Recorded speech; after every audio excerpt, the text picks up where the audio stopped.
आज का ज्ञान ध्यान का विषय है चित्त स्थिति। ये शब्द बार बार यूज किया गया है हमने अलग अलग वीडियो में। जब शुरुआती समय में ये चैनल शुरू की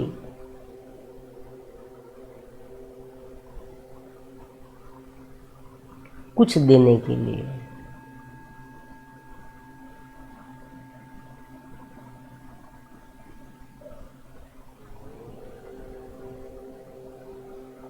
एक ऐसी स्थिति देने के लिए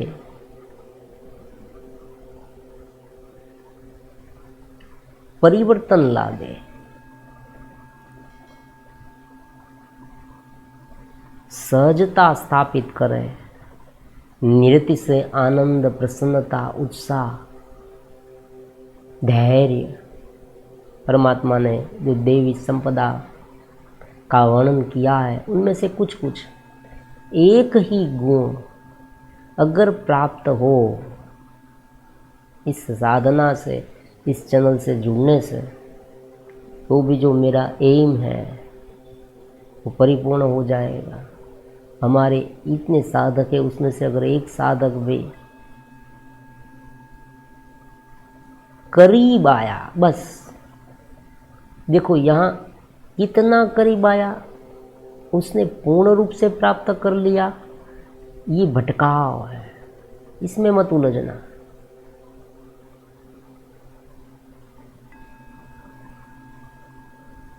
इसमें मत उलझना।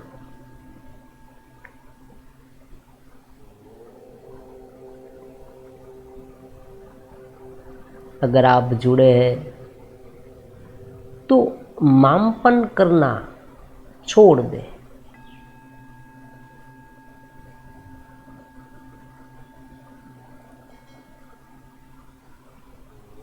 कितना मिला, कितना मिला, ये लेन देन का जो संबंध है, लेन देन की कैलकुलेशन है, वो घेरे में है, चित्त स्थिति में नहीं। चित्त स्थिति में बस एक गति, प्रगति है, गहराई में जाए, गहराई में जाए, अनंत गहराई, नृत्य से आनंद की गहराई, समझ की गहराई, सब कुछ है उसमें। फिर से मैं बता देता हूँ, वो खाली नहीं। बहुत बार साधक है वो अपने आप को लाचार समझने लगता है, मैंने देखा है।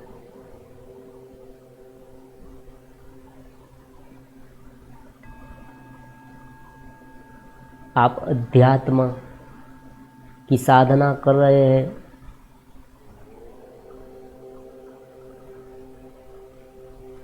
तो आप हेल्पलेस नहीं हैं। उनका मतलब ये नहीं है कि आप कमज़ोर हो गए, और ये भी नहीं है उनका मतलब कि आपने अपने साधनों का उपयोग करना छोड़ दिया। हम साधनों को ठीक तरह से उपयोग करेंगे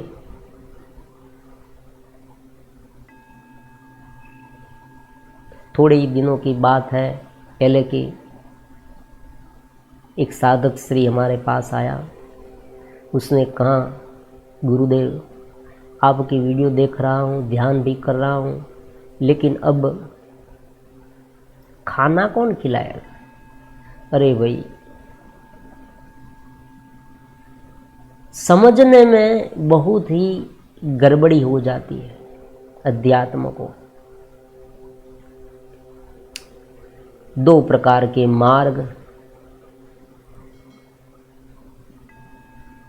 कक्षा के अनुसार बनाए गए हैं हमारे इस धर्म में, हमारे इस वेदांत के मार्ग में भी, साधना के मार्ग में भी। शुरुआती साधक जो है, जो अलग अलग प्रवृत्तियां करते हैं,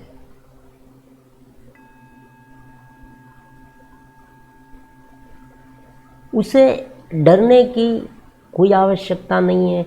उसे अपनी प्रवृत्तियां, अपनी एक्टिविटीज शुरू रखनी है।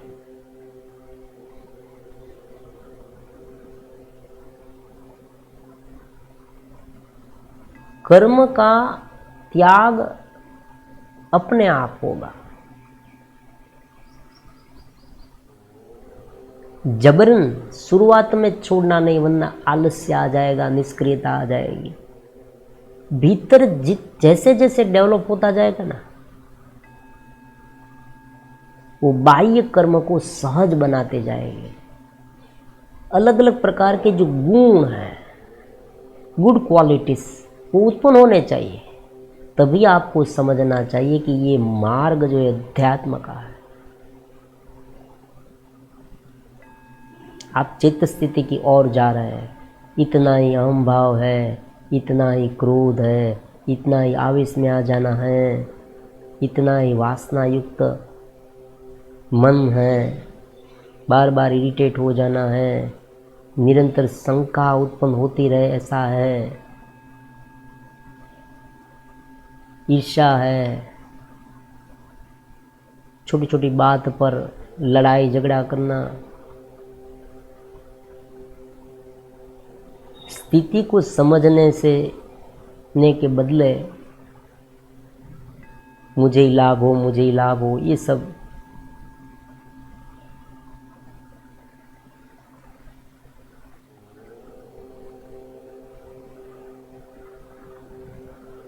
ध्यान नहीं लगना, सहजता नहीं होनी, उद्वेगित रहना, डिप्रेशन में, टेंशन में, अपने आप को केवल देह इंद्रिय ही मानना, वासना भुगतते समय भी परवश हो जाना पशु की तरह, ये सब क्या है? शाब्दिक ज्ञान चित्त स्थिति नहीं है। सबसे पहले मैं ये बता देता हूँ, एक स्पष्टता कर देता हूँ यहाँ पर। अगर शाब्दिक ज्ञान की कंपैरिजन करेंगे तो बहुत कम मिलने वाला है यहाँ।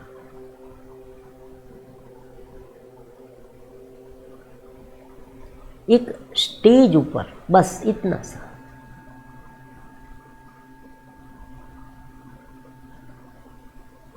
बिल्कुल शुरुआती स्थिति जो है उसमें साधक केवल एक विचार में, विचार के अधीन होता है। कोई एक विचार में नहीं, देखो ये महत्वपूर्ण बात है, विचार होते ही नहीं, अलग अलग विचार आते रहते, कोई ठहराव नहीं है। एक विचार पर आप टिक गए पूरे दिन, एक विचार पर आप टिक गए। देखो गुस्सा है, क्षण क्षण में परिवर्तित हो जाते हैं मन। देखो एक एक बात समझे, क्षण क्षण में परिवर्तित हो जाता है मन। थोड़ा सा चिंतन, थोड़ा सा विचार करे, तुरंत ही दूसरे विचार में चले गए, तीसरे विचार में चले गए, भूत भविष्य जो भी हो।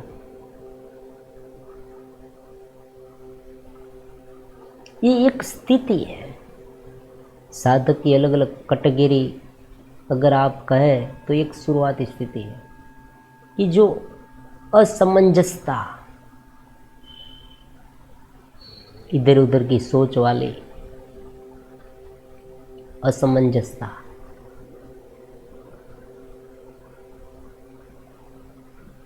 उसमें कुछ स्थायी नहीं होता, तुरंत बदलता रहता है। जो घेरे के साथ है, केवल घेरे के साथ, शरीर में पीड़ा होगी, आप कहेंगे शरीर में पीड़ा होती बंद हो जाएगी, नहीं होगी। क्यों? क्योंकि शरीर एक प्रकृति का भाग है। पतझड़ आती है तो सभी जगह पर आती है ना, बसंत आती है तो सभी जगह पर आती है।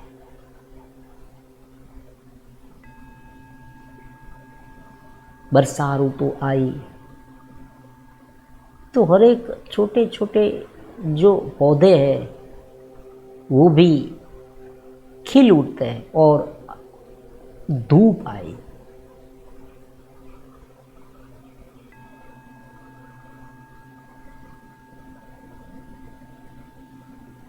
बहुत ही तपाने वाली, गर्मी देने वाली धूप तो पौधे थोड़े थोड़े थोड़े मुरझा जाते हैं। ये सभी में होगा। तो हमारा शरीर जो है वो इनसे बाकात कैसे रहेगा, अछूता कैसे रहेगा।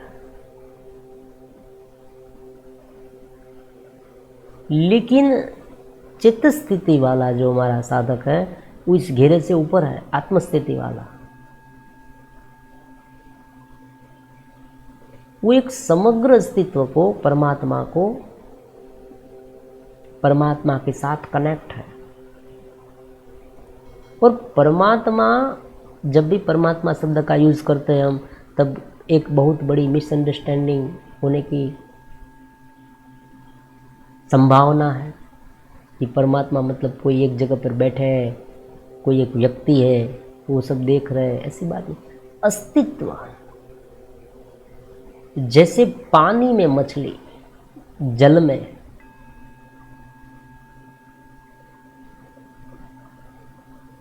अपने कबीर साहब ने जो गाया, मुझे देखत आए हंसी, पानी में नींद प्यासी। तो ये पानी कौन सा पानी?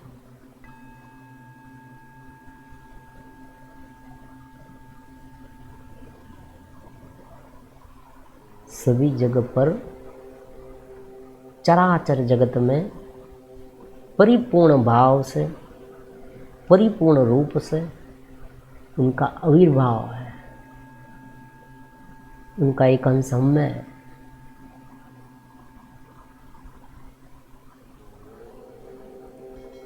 आप दो ऊर्जा कह सकते हैं।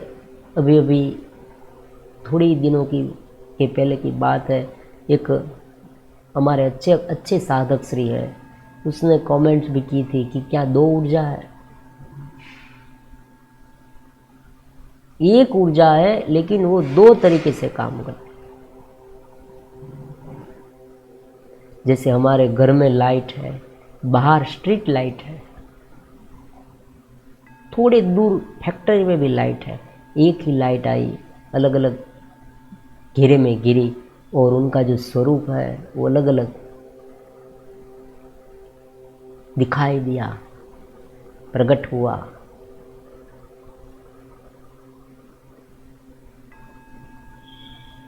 ऐसे ये परिपूर्ण है। और जैसे जैसे परिपूर्णता में, गहराई में आप जाएंगे, आप में यह घटित होगा।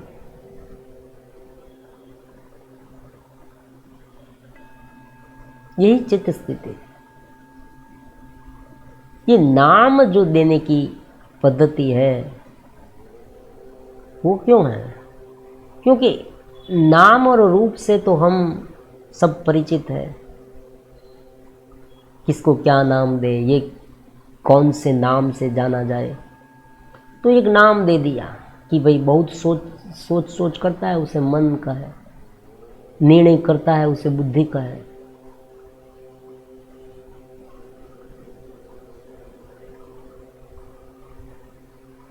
और मन बुद्धि चित्त अहंकार है, उसे अंतकरण का है, क्योंकि अंदर है। उसे एक नाम दे दिया गया कि हम समझ पाए जल्दी से। लेकिन उनमें उलझन में नहीं पड़ना। कभी कभी क्या होता है कि साधक मित्र है, वो क्या करते हैं, बहुत सारी बुक्स निकालते हैं, इसमें या ये लिखा है मन के भी दो भाग है। दूसरे व्यक्ति ने कहा भाई ऐसा नहीं है, मन के 4 भाग है। वो कहता है 2 भाग है। 2 भाग कैसे होते हैं? 4 भाग है। चिंतन कौन करेगा? आप कहेंगे संकल्प विकल्प करने वाला मन है, निर्णय करने वाली बुद्धि, तो चिंतन करने वाला क्या है? फिर से उलझन।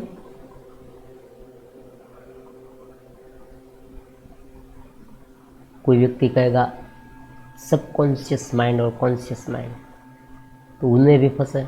बहुत सारे अलग अलग लोग सिद्धांत निकालते हैं और वो सिद्धांत में हम फंसते जाते हैं। शाब्दिक ज्ञान चित्त स्थिति में बहुत न्यूनतम है।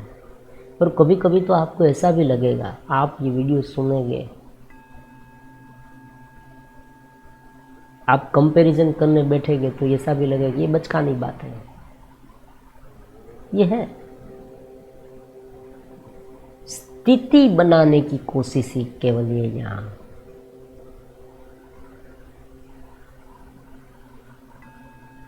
जो केवल ही केवल चेतना इस घेरे में ही है, उन्हें घेरे को देखे, साक्षी भाव में रहे, अपने भीतर एक दिव्यतम चेतना है, वो महसूस करना, वो मैं ही हूँ और वो परमात्मा का अंश है, भगवान का भक्त है। भक्त की व्याख्या ही यही है।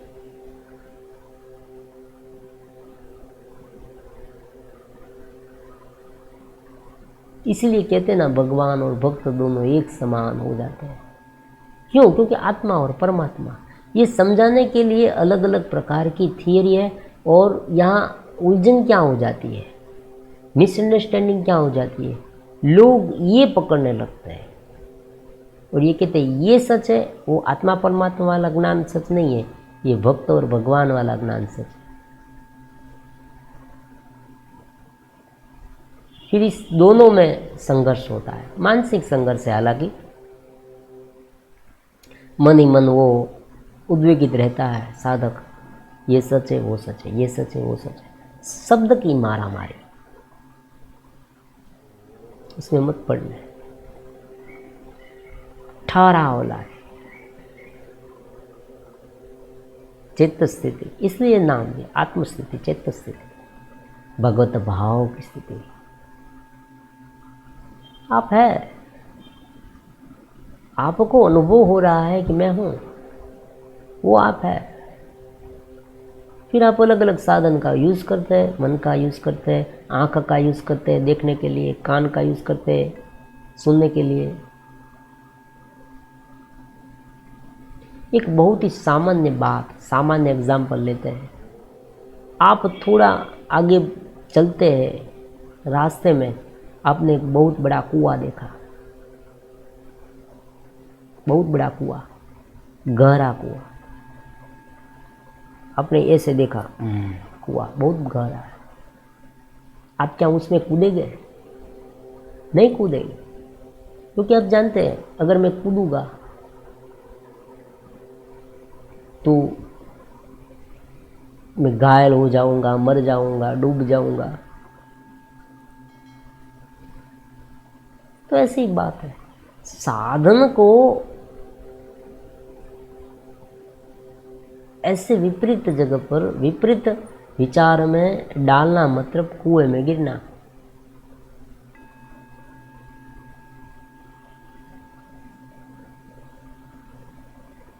तो ये बात को समझना चैत्य स्थिति का एक भाग है। विवेक, परमात्मा कहते हैं ना विवेक ज्ञान, विवेक ज्ञान चित्त स्थिति से मिलता है। भगवान कहते हैं निरारस्य, जो निरारस्य है, जो ये सब छोड़ देता है, उनका विषय तो छूट जाते हैं लेकिन उनका राग जो है वो जैसा था वैसा ही रहता है। उनका राग भी परम दृष्टवा, परम दृष्टा को देखकर शांत हो जाता है, अपने स्वरूप में लीन हो जाता है। तो ये चैत्य स्थिति, भगवत भाव की स्थिति, जहाँ आप उपराम हो जाएंगे, ठहर जाएंगे। कंपैरिजन करनी ही नहीं है हमें, हम ठहर गए, बस हम ठहर गए, मान लीजिए हम ठहर गए। अब जो जो हमें उत्पात मचाने के लिए कहता है, जो जो हमारे भीतर उत्पात मचता है, उसे कह दे कि भाई तुम मेरे साधन हो, मैं तुम्हें शांति से देखता हूँ।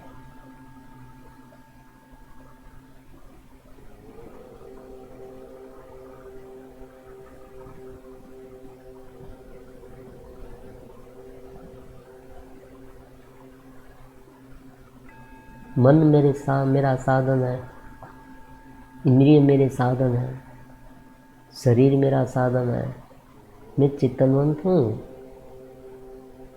मैं दिव्य हूँ, मैं चैतन्य हूँ, मैं अपाप हूँ, मैं अनंत हूँ, मैं आनंद रूप हूँ।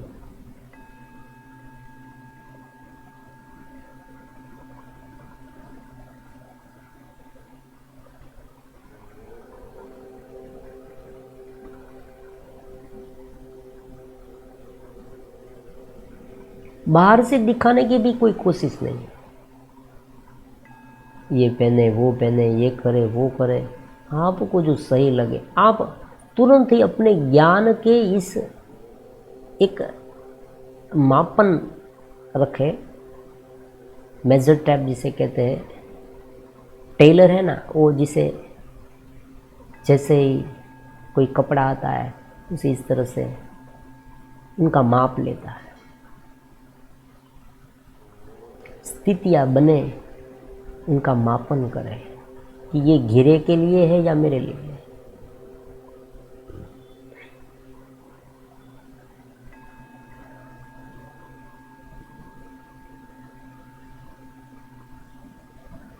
घेरे के लिए और हम समझ जाएंगे कि भाई इसमें कुछ गड़बड़ी है। मान लीजिए आप इस ये कहेंगे मेरा शरीर ऐसा दिखेगा वैसा दिखेगा, मुझे ये लगाना है, मुझे इस तरह से दिखना है, ये करूँगा तो लोग मुझे मेरी वाह वाह, ये सब अलग अलग जो बाह्य आडंबर करना है वो सब आप जब सोचेंगे तुरंत आपको अपनी जो चेत स्थिति है ना वो आपको ब्रेक लगाएगी। आप अगर सुबह पर उसमें नहाते हैं, चित्त स्थिति में नहाए, आत्मस्थिति में नहाते हैं तो तुरंत ही आप बोलने लगते हैं भीतर से कि भाई ये तुम क्या गलती कर रहे हो, तुम तो ये तो तुम्हारे साधन है। मुझे उसमें आनंद आता है, ये आप कहेंगे कि तुरंत आप।